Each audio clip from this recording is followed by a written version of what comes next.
Hey y'all, welcome or welcome back. I'm Quinn, and if you don't know, I am obsessed with the Sentro knitting machine. I make patterns for it, I make tutorials for it. It's like my whole life. And lately I was thinking about how far I've come with the Sentro in the few years that I've been using it. And it was making me think about all of the things I wish I would have known when I started that would have saved me a lot of time and a lot of headaches. Like obviously most of the things I know now are just things that you have to learn along the way of, you know, learning a new skill or learning a new craft. Like you can't just know everything right at the start. But I feel like there are certain things that would have really helped me if I would have known them before I started using this machine. And I just wanted to share those with y'all so that I can hopefully save y'all some of the same headaches that I went through. All right, the first tip I have for y'all is that some yarns work way better on the Sentro than others. I did not know this when I bought my Sentro, and I actually bought a bunch of yarn that I still haven't done anything with because I went to go use it in my Sentro and it didn't work. And I had no idea why this was happening. I was so confused and kind of upset because I bought all this yarn that I couldn't use. So yeah, if you're thinking about getting a Sentro, beware. There's a lot of yarn that does not work on the Sentro. Cotton yarn is a big one. That's mostly what I bought was cotton yarn, and then it didn't work. But other various kinds of yarn, various kinds of like wool blends don't work very well. Some acrylic yarns don't work very well. Some polyester yarns don't work very well. It's kind of random. I've also had yarns that do work well, and then I bought the exact same yarn, just in a different color, and then it didn't work well. So in terms of yarns that do work well on the Sentro, I don't want to just leave y'all on a negative note. Lots of wool yarn, like pure wool yarns, work really well. Various wool blends, like some wool and acrylic blends work really well. One of my favorites is Woolly's yarn from Lion Brand. That works so well. Never had a problem. I've used all kinds of colors. It always works super well. Bamboo yarn, I've had a lot of luck with actually, and that's really fun because that's more of a warm weather yarn. There's a cotton bamboo blend that I've used that works, and I'll try to link some various yarns in the description of this video so that you have a good place to start. You know, you just kind of have to learn what the Sentro likes and what it doesn't like, but at least you kind of know to expect that some won't work and some will work. My second tip for y'all is to not use the regular cast on method in your finished projects. So when I say the regular cast on method, I just mean the one where you're going like in and out, back and forth between the needles, you know what I mean? That cast on method is not supposed to be permanent. It's not supposed to be on your project at the end.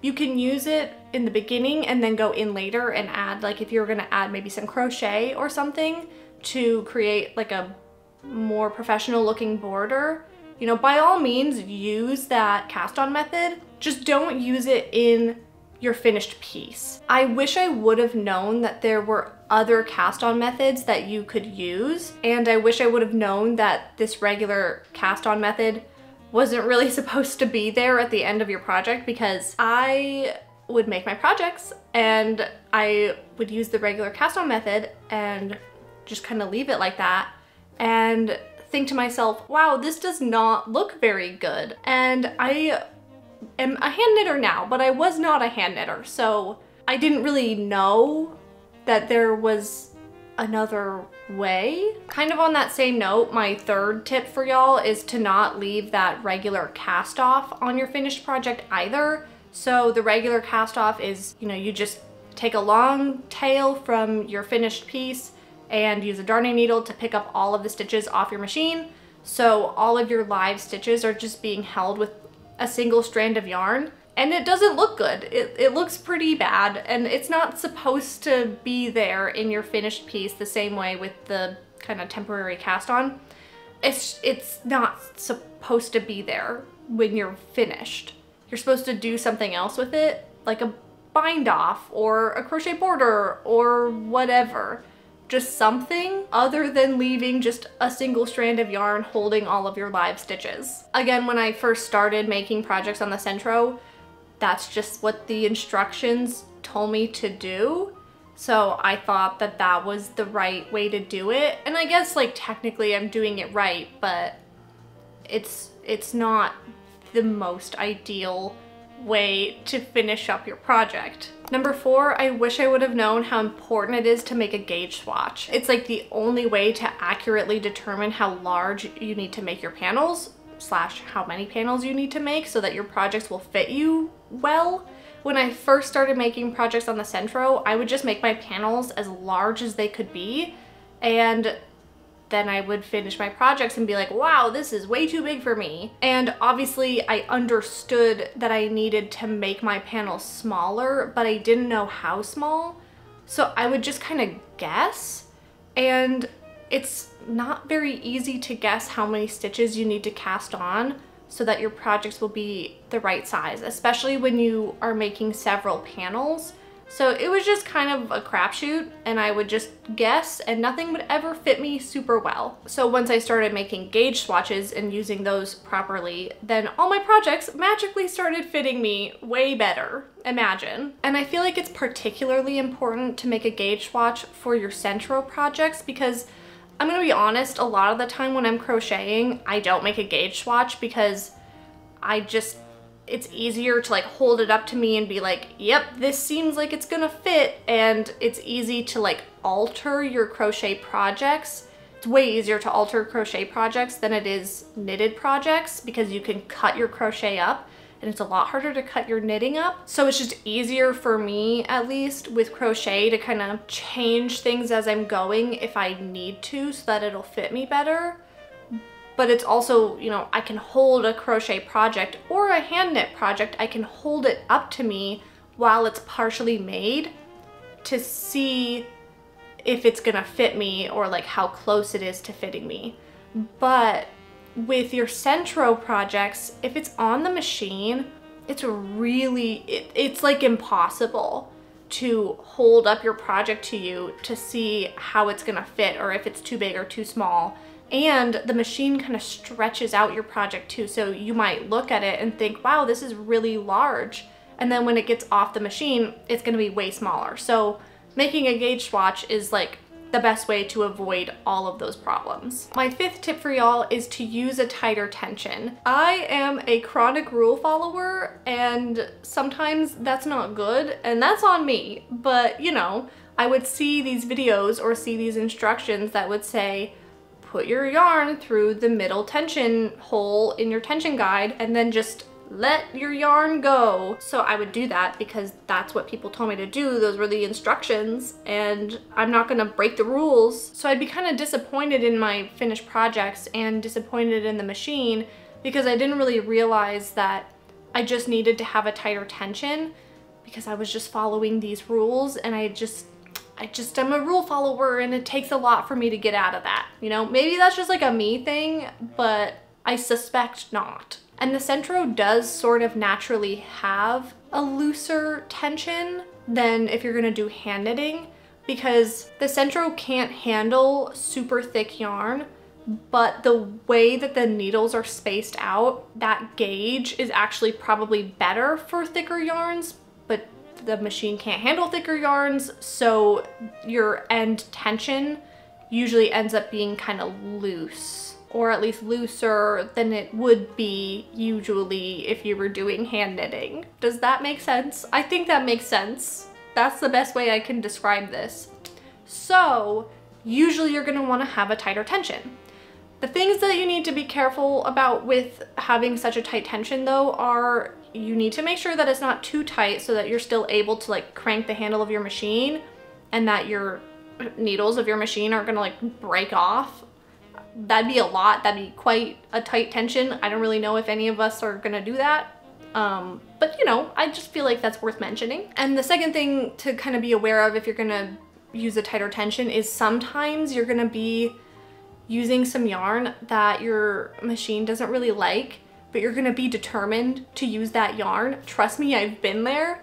And if you wanna use yarn that doesn't work very well in your machine, it's actually better to use a looser tension because it's just gonna be easier for that yarn to like get through your machine and get knitted up. But usually you're gonna wanna use a tighter tension. So don't listen to like whatever manual or whatever pattern or whatever that's telling you to put your yarn in the middle tension hole. Test it out for yourself. For number 6, I wanted to talk about curling on your panels and tubes. When I first started, I didn't realize that that was a thing and that my panels and tubes were gonna curl so much because I was a crocheter / I am a crocheter. I didn't stop crocheting, but I was a crocheter when I started, and crochet doesn't really do that. And hand knitting does, all knitting does, and I just did not know that. So my panels and tubes started curling a whole bunch, and that was really annoying, and I didn't know how to fix it. So I guess this is a double one, because I wish I would have known that my panels and tubes would curl, so beware. But I'm gonna also just tell you how you can kind of fix that. Yeah. So the way to fix that is with ribbing. So if you don't know how to do ribbing, I have a tutorial that you can follow. I will link it in the description. But putting ribbing on the edges of your panels or like the ends of your tubes will stop it from curling. And you don't even have to do that much ribbing to stop the curling. Like if you wanted to do ribbing on the sides of your panels, you only have to do like 1 or 2 columns of ribbing and the sides of your panels won't curl anymore. And then the same with at the ends of your panels and the ends of your tubes. You only have to do a few rows of ribbing for those things to not curl anymore. And it also looks cute. So it's practical and I love it. So that's my tip. Do ribbing. And it's really not that hard. You do it like twice and you're like, oh yeah, I got this down. It's easy. It's really hot in here, but I don't like to have the AC on while I'm filming because it's really loud. So I am suffering for y'all. So please give me applause, appreciate me. Number 7, fix your tucked stitches. That is an order. When I first started, I would get these weird little kind of holes in my project and I'd be like, what the heck is that? Why is that there? There's not a hole in my project. Like that doesn't even make any sense. And I thought it was a tension issue. I didn't really understand what was going on. Again, because I am a hand knitter now. I was not a hand knitter. So I didn't really know what was going on. And they were tucked stitches and I didn't know that you could fix them. I didn't know what they were. So obviously I didn't know that you could fix them. So my tips are, first of all, learn what a tucked stitch is. And then second of all, learn how to fix it, because it's really easy and it's gonna make your projects look so much better because there aren't gonna be these little mistakes all over the place on your project. And I have a video that you can watch for how to fix your tuck stitches. So there you go. And finally, number 8 is all about seaming, picking the right seaming method and then taking your time to do it properly. When I go back and look at my first Sentro projects, like that is the thing that stands out to me the most, is like how terribly they are sewn together or seamed together if I didn't sew them, you know? That is like the first thing that my eye goes to on my older projects where I'm like, wow, that's not good. Even if like other things about my project aren't that good, that's where my eye goes. And I know I had it in me to do a better job. So if I would have known how important the seaming of your panels and tubes together would be to like the finished look, I think I would have put more effort into it. But I just was like, oh no, like it's not a big deal. They're all seamed together, like who's gonna be able to tell? And I think I thought that because when I was a beginner crocheter and I had to sew things together, it was just like way harder to see the seams at all. Like I think it's just the fabric that you're making with crochet is thicker, so the seams are less obvious if they're bad, if that makes sense. But knitted fabric, especially the fabric that's being made on the Sentro, is so much thinner. It's so much easier to tell like if it's really good or really bad or middling. And I just like did not know that it would be so important. So yeah, big advice. Put effort into your seaming, because especially when you have to make so many panels and they're going right down the middle of your front, they are real obvious and they can be kind of distracting, I think, if they aren't done well. Okay, I think those are all of my tips for what I wish I knew sooner about the Sentro. So thank y'all so much for watching. If you enjoyed this video, then don't forget to give it a like, and if you enjoy Sentro content, then don't forget to subscribe.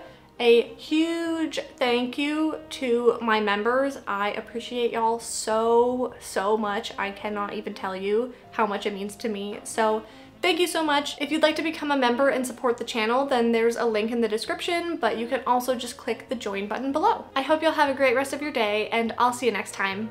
Bye.